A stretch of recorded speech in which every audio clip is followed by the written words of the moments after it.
Botham John murdered in his living room in cold blood, and Tatiana Jefferson murdered in her master bedroom. This is a dire moment.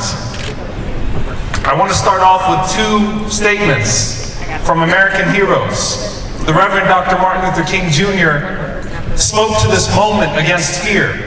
He said that most people hate each other or fear each other because they hate each other. And that is because they don't know one another. And that is because they don't communicate. And that is because they are separated. Al-Hajj Malika Shabazz Malcolm X said that we need more light about each other. Light creates understanding. Understanding creates love. Love creates patience. Patience creates unity. It is ignorance that has kept us apart from one another, and this president has only capitalized on that ignorance and separation and manufactured that into fear. I stand before you as a Muslim, as your boogeyman since 9/11.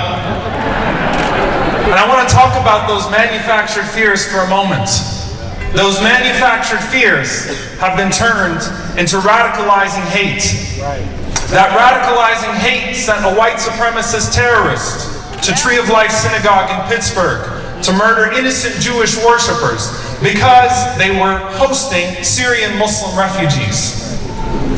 That radicalizing hate sent a white supremacist terrorist to a mosque in Quebec in January of 2017 to murder innocent Muslim worshippers because he was afraid that Canada would take in the Muslims that wouldn't be allowed into the United States because of Muslim ban. That radicalizing hate sent a white supremacist from here in Allen, Texas to El Paso to murder as many Latinos as he could find in a Walmart.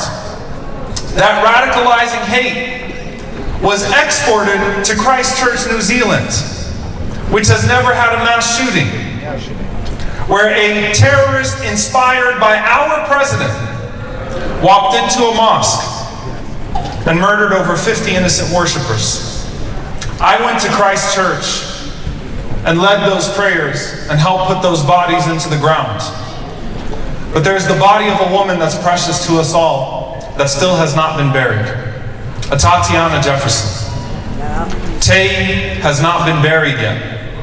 And let's keep that in mind. She was 28 years old. Botham John would have been 28 years old.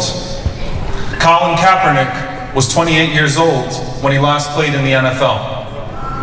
I hope that tonight we continue to uplift love and we don't allow those manufactured fears to cripple us. Thank you all. Assalamu alaikum. Ladies and gentlemen, please welcome to the stage Dr. Reverend Michael Waters.